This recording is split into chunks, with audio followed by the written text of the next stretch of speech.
नमस्कार. आपला देव उद्या कराडच्या मैदानामध्ये 100% पळणार आहे. हॅपी बर्थडे चैतन्य. आणि विराटचा करार झालेला आहे. त्या संदर्भात त्यांच्या मालकांची पूर्ण मुलाखत नक्की पहा. ची जी गाडी आहे त्याच्यावरती देवाचा फोटो आहे आणि नाशिक एक्सप्रेस विराट आणि बैलगाडा शर्यत क्षेत्रातील देव बकासूर या दोघांचा फोटो आहे. तर ते कसं आहे आमचं भाग्य हां. का आमच्या विराटला एवढ्या कमी काळात का देव बकासूर सोबत पळायला भेटलं.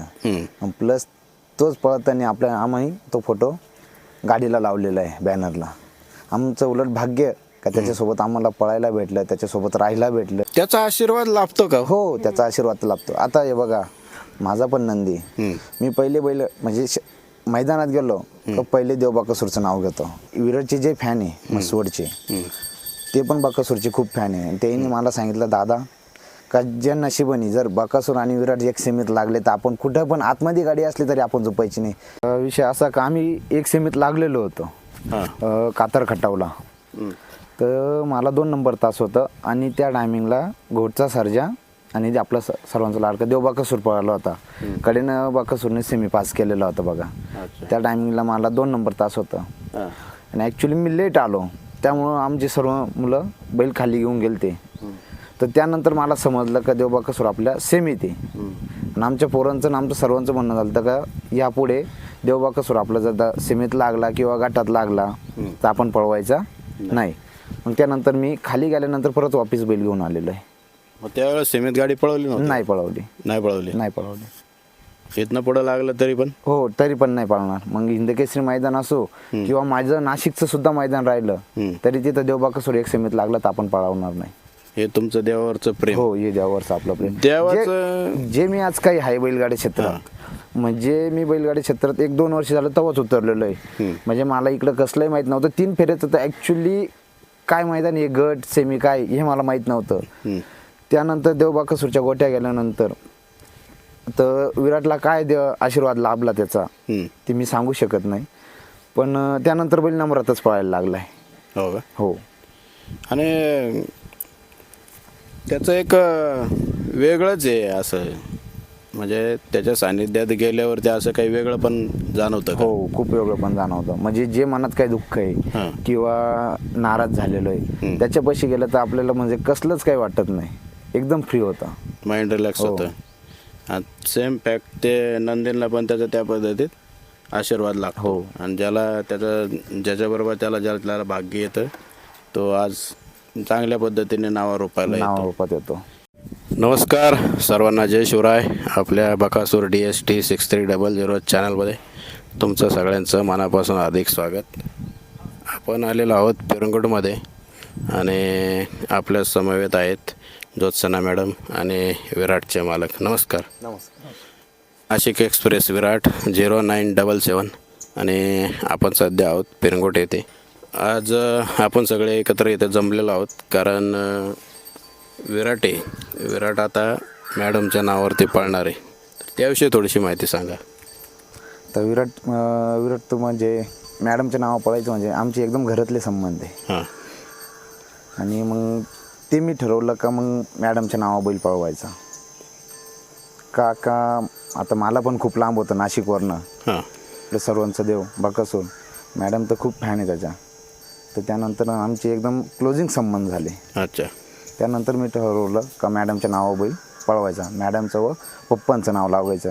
या 2 नावाने बैल पाळणार आजपासून. म्हणजे आता त्या 2 नावांवरती विराट नाशिक एक्सप्रेस विराट आता इथून पुढं पाळणार आहे. आणि तुम्ही थोडंसं एकमेकांना अगोदर पण ओळखता? हो, ओळख. आणि आता तुम्ही असं ठरवलं की ती 2 नावावरती आजपासून विराट पाळणार आहे. तर अच्छा. आणि विराटला मी पहिल्यांदा बघितला होता जेव्हा बैलगाडा शर्यत क्षेत्रातील देव द्वादशम हिंदकेसरी कोयनर बकासूरच्या गोट्यावरती तो होता. तिथं आजींनी त्याची दृष्ट देखील काढली होती आणि तुम्ही पण होते आणि देवाबरोबर पण पळलेला आहे. आणि तीच एक आठवण. आणि जेव्हा तुम्ही मला भेटले तेव्हाच ती लगेच रिफ्रेश झाली. तर पुण्यात कसं वाटतं? म्हणजे पुण्यात एकदम बेस्ट वाटतं. आणि विराटचं पळ सांगा थोडक्यात कसं आहे? आता पळतो आदतपासूनच पळतो. जसं आम्ही म्हणजे माझ्या भावाचीच गाडी उतरते म्हैसूर वस्त्रांची, तिथून घेतलं. त्याला 3 दिवस ॲक्च्युली कोणीच घेतलेलं नव्हतं. हां तर भावाने बळजबरी मला दिलेला आहे, तर घेऊन जा काय होईल ते बघ. जसा फर्स्ट टाइम फेरा काढला त्याचा घोडीमध्ये तसा पळतोय, तर अजूनपर्यंत बैल पळतोय. आदतमध्ये त्याचे 17-18 गोल आले. आमची घरचीच गाडी पळायची शिवाय म्हणून आहे, त्याची आमचीच गाडी पळायची. म्हणजे पळण्याची पद्धत कशी आहे? पब्लिकनी दोन्ही खांद पळतो तो. दोन्ही पब्लिकनी दोन्ही पळतो. हो आणि त्याला आता तर आतून बरेच मैदानं पळताना पाहिलेलं आहे त्याला, हो चांगल्या पद्धतीने पळतोय. आणि सध्या आता तुम्ही ठरवलं आहे की मॅडमच्या नावावरती पळवायचा, कारण तुम्ही एवढं नाशिकला असता. हो, नाशिकला असतो. आणि थोडंसं मॅनेज करणं थोडंसं अवघड अवघड असतं. होतं. आता इथनं पुढं त्यांचं मॅडमचं आणि तुमच्या वडिलांच्या नावावरती विराट पळणार आहे. तर बैलगाडा शर्यत क्षेत्रामध्ये देव बकासूर, त्याच्याविषयी तुमचं थोडंसं मत सांगा. आता तो कसा आहे, बैलगाडी क्षेत्रात देवच आहे. हां आणि प्रत्येक जणाचं स्वप्न आहे का देवासोबत पळायचं. आता तो तर फर्स्ट टाइम पळलेला आहे, पण काही गोष्टीमुळे आम्हाला हर्ष करावं लागली. तर आमची परत इच्छा आहे का आपण देव बकासूरसोबत पळावा विराट. आणि म्हणजे आपण बऱ्याचदा पाहतो की त्याचं जे पळायची पद्धत आहे ती आणि बाकीच्या नंदींमध्ये काय फरक वाटतो? आता तो कसा आहे, त्याचा पळच खूप वेगळा आहे. म्हणजे त्याच्याविषयी बोललं तेवढं तितकं कमीच आहे. आणि त्याचं रेकॉर्ड म्हणजे आजपर्यंत कोणी नंदी होणार पण नाही आणि यापुढे पण होणार नाही. त्याचा रेकॉर्ड तोच तोडू शकतोय फक्त. सेकंदाच्या मैदानामध्ये मन्या होता, मन्याचा रेकॉर्ड मान्याचा रेकॉर्ड तसं मान्याच तोडू शकतो ना, तसं आपल्या देव सर्वांचा देव बकासूर त्याचा रेकॉर्ड तोच मोडू शकतो, बाकी दुसरं कोणीच नाही मोडू शकत.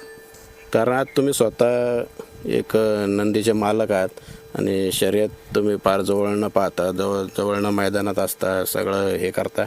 तुम्हाला माहिती असतं की आता हे कसं आहे. आणि एक सगळ्यात महत्त्वाचा फॅक्टर असतो नियोजन. तर मग नियोजनमध्ये थोडा नियोजनाचा अनुभव सांगा. तर नियोजनाचा अनुभव तर खूपच म्हणजे खूप अवघड. म्हणजे मला बैलगाडी क्षेत्रात मी आत्तापर्यंत 2 वर्ष झाले तेव्हापासून उतरलेलं आहे. हा घेतला त्या टायमिंगवर बैलगाडी क्षेत्रात उतरलो. नियोजन करणं ते खूप आवड गेलं आहे माझ्यासाठी आत्तापर्यंत. तरी मी माझ्या पद्धतीनं होईल तेवढंच मी करत आलो नाही का. पण जो बैल टॉपला पळत असतो त्याचं नियोजन पण करणं अवघड असतं का सोपं असतं? आता कसं आहे, आता आमच्या तिकडलं आम्ही येतो 400 ते 500 किलोमीटरवरनं. बरोबर. आता इकडे खूप म्हणजे इकडले पळणारे कसे बोलत्या का देता का नाही, म्हणजे एक उदाहरण म्हणजे धमकी देत्या, आम्हाला बैल पाहिजेच. तुम्हाला पण असा अनुभव आलाय? आम्हाला पण आलेला आहे. तर त्यामुळं मग अवघडच जातंय काही गोष्टी. म्हणजे आपल्याला वाटतं तसं नाही? आपल्याला वाटतं तेवढं सोपं नाही. तेवढं सोपं नाही. म्हणजे नियोजन हे खरंच किचकट असतं आणि एवढ्या सगळ्या गोष्टींचा ताळमेळ जुळवून मग परत त्या नंदींचा आणि त्या ड्रायव्हरचा ताळमेळ जुळवावा लागतो, तेव्हा कुठेतरी जाऊन गाडी एक नंबर होते. आणि त्या पण तोपर्यंत जो वाटत पळत नाही तोपर्यंत खरं समजायचं नाही. ॲक्च्युली 5 लाख रुपयाला आमच्या इकडं छत्रपती संभाजीनगरला तर ॲक्च्युली पैरा झालेला होता. आता त्या नंदीचं नाव नाही घेत मी, पैरा झालेला होता. मला सकाळपर्यंत मैदानपर्यंत येतो बोलले आणि मैदानात बैल नाही आणलाय. म्हणजे त्या मैदानात तो बैल पळला का नाही पळला? नाही पळलेला. नाही पळला. मग असं जर सकाळपर्यंत नियोजन होऊन जर हे होत असेल तर मग थोडंसं अवघडच आहे. खूपच अवघड होतं. त्यामुळे पण असं इकडच्या भागात पण अनुभव येतो का? हो, इकडच्या भागात पण अनुभव येतो. सेम अनुभव येतो. म्हणजे याचा ॲक्च्युली 2 दिवसापूर्वीच झालेला होता एक ठिकाणी पायरा. तर आगल्या दिवशी मैदानात बोलले का आमच्या बैलाला लागलेलं आहे, त्यामुळे बैल आमचं पळू शकणार नाही. आणि त्या मैदानात त्यांचा बैल पळाला आणि ॲक्च्युली ते खोटं बोलले आणि त्याच मैदानात त्या बैलाला परत पायाला लागलं, बैल फ्रॅक्चर झाला. हो का? हो, म्हणजे खोटं बोलले नंदीविषयी आणि ते दुसऱ्या मैदानात खरं झालं. असा अनुभव कधी देव बकासूर किंवा मामा असतील त्यांच्या बाबतीत कधी आलाय का? नाही, त्यांच्या बाबतीत तर नाही आले. की मामा एकदा म्हणले पळायचे तर हो पळायचं. आता मामाने ॲक्च्युली विराट आणि देव बकासूर पळणार होते. मला रात्री 9 वाजता कॉल केला का राहुल बैल घेऊन ये, उद्या विराट आणि बकासूर आपल्याला गाडी पळवायची. रात्री 9 वाजता फोन आला. रात्री 10 वाजता मी बैल भरलेला होता. पण मामाने मला स्वतःहून कॉल केला का राहुल बैल घेऊन ये, आपल्याला बकासूर आणि विराट पळवायचं आहे. कारण हा प्रश्न काय विचारला की कारण बऱ्याचदा ह्या ज्या गोष्टी असतात नियोजन असेल किंवा त्या संदर्भातील गोष्टी या काय पॉईंट आउट होत नाही त्या कुठेतरी पॉईंट आउट झाल्या पाहिजे जेणेकरून प्रेक्षक असतील किंवा सगळ्यांनाच त्या मागचं खरं महत्त्व कळत असतं. म्हणजे हा तर अनुभव तुम्हाला 6300च्या धावणीच्या नंदीच्या कुठल्या बाबतीमध्ये तो काय आला नाही. जेव्हा ते बोलले तेव्हाच ते पळलेलाच आहे आणि देवाच्या दावणीला पण विराट आपण पाहिलेलाच आहे आणि भविष्यात पण आपल्याला त्याच्याबरोबर नक्कीच पळताना दिसेल. मॅडम आता विराट तुमच्या नावावरती आणि सरांच्या वडिलांच्या नावावरती आतापासून पळणार आहे असं त्यांनी तर ते सांगितलंच आहे. त्यांची ती इच्छा आहे आणि त्यानुसार आता तुमच्या नावावरती दोघांच्या ते पळणार आहे. तर मग तुम्ही बैलगाडा शर्यत क्षेत्राकडे कसं काय आला? मी ना आधी रील पाहायचे फेसबुकवर रिकाम्या वेळेत माझ्या ऑफिसच्या कामानंतर मला जो रिकामा वेळ मिळेल त्यामध्ये मी रील पाहायचे. मग रील पाहता पाहता मी बकासूरच्या रील पाहायला लागले. मग मी एकदा दोनदा म्हटलं हा बैल खूप पळतोय कुठलं आहे काय विचारावं म्हणून मग मी परत त्या रील बघायला लागले पण मला समजेनाच हा कुठला बैल आहे म्हणून. मग एक दिवस मी आमच्या कार्यकर्त्यांना विचारलं म्हटलं कुठला बैल आहे हा? म्हणे हो तो हिंद केसरी बैल आहे म्हणे. म्हटलं त्याला स्पीड तर खूप आहे म्हटलं. मग मी एकदा ह्यांना म्हटलं मावळत म्हणजे मावळ तर फार जवळ आहे म्हटलं आपल्या इथून पिंपरी चिंचवडमधून तर आपण जाऊया म्हटलं सुट्टीच्या दिवशी. फॅक्टरीला माझ्या सुट्टी असते ना थर्सडेला. मग आम्ही एक दिवस थर्सडेला आलो तर त्याला बांधलेला होता बाहेर बकासूरला आणि मी गाडीतून उतरल्या त्याच्याजवळ अगदी मला इतका आनंद झाला त्याला बघून. म्हटलं हाच बकासूर आहे. मग मी त्याला भेटायला गेले तर त्याच्या घरचे मला त्याचे आजोबा म्हटले मॅडम नका जाऊ पुढे तो मारेल तुम्हाला. पण मी त्याला हात लावला वगैरे त्यांनी नाही मारलं मला काहीच नाही केलं. आणि मग नंतर मोहिलला बोलवलं आम्ही. मोहिलनी धरला वगैरे त्याला फोटो वगैरे काढले आम्ही. मग नंतर मला काय माहीत त्याचं इतकं हे वेड लागलं की मी नेहमी त्याच्या शर्यती वगैरे बघायला लागले. मग एक दिवस असंच ह्यांना मी म्हटलं ह्याचे रील बघा तुम्ही म्हटलं आणि मग सांगा मला हा कसा बैल आहे. मग ह्यांना पण वेड लागलं माझ्या मिस्टरांना. मग माझे मिस्टरांनी मी दर महिन्याला यायला लागलो ह्याच्याकडे आणि त्याला भेटलं ना एक वेगळी पॉझिटिव्ह एनर्जी मिळते आपल्याला आणि तो काहीतरी म्हणजे खरंच आहे तो देवाचा काहीतरी अवतार आहे. कारण कसं की त्याला भेटल्यावर ना खूप वेगळं फिलिंग होतं की जे म्हणजे मी सांगूच शकत नाही शब्दात. इतकं छान फिलिंग होतं त्याला भेटलं की. आणि आजसुद्धा होता तो बाहेर. मी गेले त्याला हात लावला वगैरे काही नाही केलं त्याने. मला आवाज टाकला की ओळखतो ही आली म्हणून. आता मी बऱ्याचदा त्याला भेटता ना बऱ्याचदा तुम्ही त्याला भेटता मी महिन्यातून एकदा त्याची नक्की त्याची भेट घेतेच. मला चैनच पडत नाही आणि त्याला भेटून गेलं ना की खूप असं शांतता वाटते मला. असं वेगळंच फील होतं पण त्याला भेटलं की. म्हणून मग मी दर महिन्याला येते आणि त्याची भेट घेऊनच जाते. आणि कसं आहे की बकासूर खरंच वेगळा नंदी आहे. त्याच्यासारखा नंदी होणं नाही परत. मग शर्यत क्षेत्राकडे आता माझ्या मनी ध्यानी पण नव्हतं काही शर्यत क्षेत्रात यायचंय वगैरे काही नव्हतं. अचानक मला ह्या विराटबद्दल कळालं. मग विराटच्या मालकांचा एकदा ओनरचा फोन आला मला की ताई म्हणे मी तुमच्या नावाने पळवतो म्हणे. आमची त्यांची ओळख आहे ना.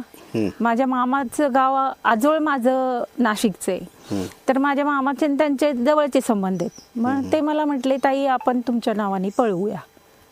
तर तसा काय करार आहे का की काय नाही फक्त तुमची इच्छा आहे की बाबा तुम्ही एकमेकांना ओळखता घरातले संबंध आहेत त्यामुळे आजपासून विराट तुमच्या दोघांच्या नावावरती पळेल दोघांच्या नावावरती पळेल.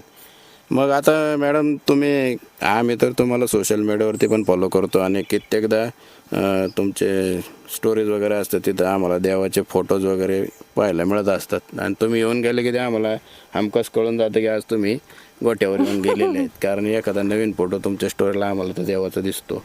मग आता तुम्ही या क्षेत्रामध्ये पदार्पण करताय मग याच्या मागं आता नियोजन तर ते म्हटले की ते करतील किंवा तुम्ही दोघे मिळून करसाल इथून पुढं. मग शर्यतीकडं वळण्याचा आणि देवाला फॉलो करण्याचा मग हा ताळमेळ कसा काय जुळला? नाही, बकासूरला तर आम्ही देव मानतो आणि शेवटपर्यंत देव मानणार आहे. त्याचा विषयच नाहीये. बकासूर हा माझ्या हार्टमध्ये आहे. त्याला मी कायम माझ्या हार्टमध्ये वेगळी जागा दिलेली आहे. तो देव आहे, त्यामुळे त्याची जागा कोणीच घेऊ शकत नाही. पण विराट कसं आहे, विराटला मी बकासूरमुळेच भेटले हो. आणि बकासूरमुळेच विराटबद्दल मला माहिती कळाली. कारण विराट हा बकासूरच्या आधी नियोजनात होता. हां. बरोबर आहे ना. हां, बकासूरच्या नियोजनात होता आणि त्यामुळे मी त्याच्यात मला काही माझ्या फ्रेंड्स आहेत बैलगाडा शर्यतीमध्ये, त्यांनी मला विराटबद्दल माहिती दिली की हा नाशिकचा आहे आणि असा असा पळतो. मग मी त्याच्या बघायला लागले त्याची ब्लॉग वगैरे. मग त्याच्यामध्ये पोस्ट वगैरे बघितल्या. मग मी म्हटलं की चांगला आहे म्हणून बैल. पण माझ्या मनीध्यानी काहीच नव्हतं. एक दिवस ह्यांचा फोन आला मला. मग ह्यांनी मला ओळख सांगितली. अच्छा. हां, मग ते म्हटले की मॅडम तुमच्या मामाच्याच गावाकडचं आहे मी. आणि मग अशी ओळख झाली आमची. आणि आता तो तुम्ही तुमच्या दोघांच्या आमची घरची संबंध आहेत, पण मला माहीत नव्हतं. माग एकदा घरणिकीच्या राजाच्या मालकांबरोबर पण तुम्ही भेटला होता, एक व्हिडिओ तुमचा पाहिला. घरणिकीचा राजा आहे ना, तो माझ्या सासरचा आहे. माझ्या मिस्टरांच्या गावाकडचा आहे. आणि हा विराट आहे तो माझ्या आईच्या माहेरचा आहे, माझ्या मामांच्या गावाकडचा, जिथे मी 2 महिने राहायची. अच्छा. सुट्टीला. आणि नाशिकमधलं सगळं मला माहिती आहे, कारण मी लग्नाच्या आधी 2 महिने राहायची तिथे. त्यामुळे मला सगळं माहिती आहे नाशिकचं. त्या गोष्टी ज्या आहेत ना, हे राजाचं भेटणं किंवा बकासूरचं भेटणं, विराटचं भेटणं, हा काहीतरी कुठला तरी नशिबाचा भाग आहे. असं कोणाचं एकदम असं हे होत नाही, भेटीगाठी होत नाहीत. काहीतरी लिहिलेलं असतं म्हणून त्या गोष्टी घडतात. कुठेतरी ठरलेले असतात, कुठेतरी नियोजित असतात आणि एक ठराविक वेळ बाबा आली की हे ते होऊन जातं. असं होणार आहे म्हणून. ते नशिबात होतं माझं. विराटला भेटणं, राजाला भेटणं, बकासूरला भेटणं हे माझ्या नशिबात असेल. म्हणून माझ्या मनीध्यानी पण कधी मी बैलगाडा शर्यत न बघणारी स्त्री, पण मी बघायला लागली. पण मी स्वतः बघितलं की किती लोक प्रेम करतात आपल्या बैलांवरती. मुलापेक्षा जास्त. हो, मुलापेक्षा जास्त. कारण आपण बऱ्याचदा पाहत असतो. हो.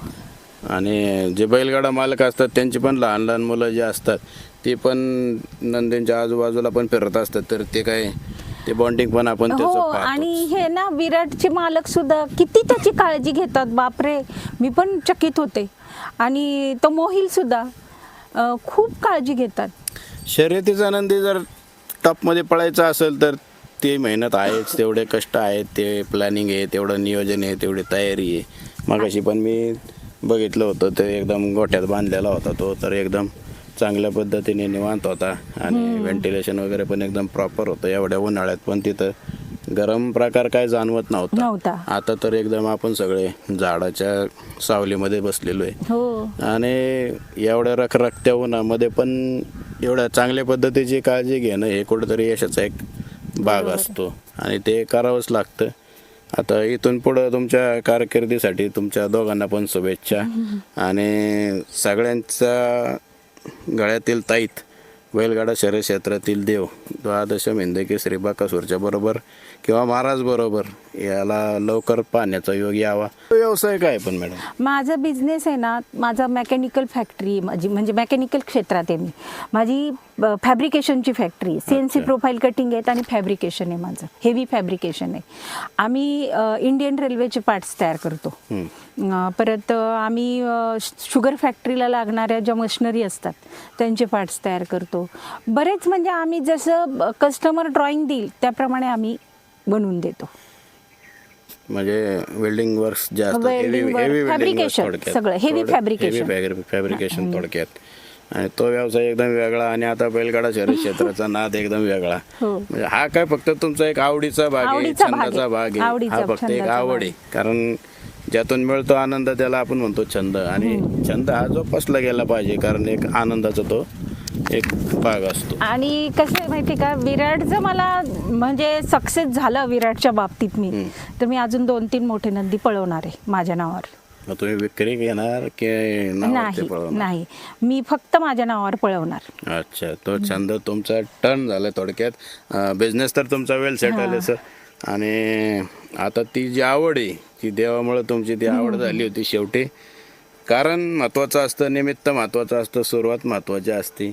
त्याच्यापासून केलेली सुरुवात आता तुम्ही बैलगाडा शर्यत क्षेत्रात थोडक्यात पदार्पण करताय. हो. त्याबद्दल तुम्हाला शुभेच्छा.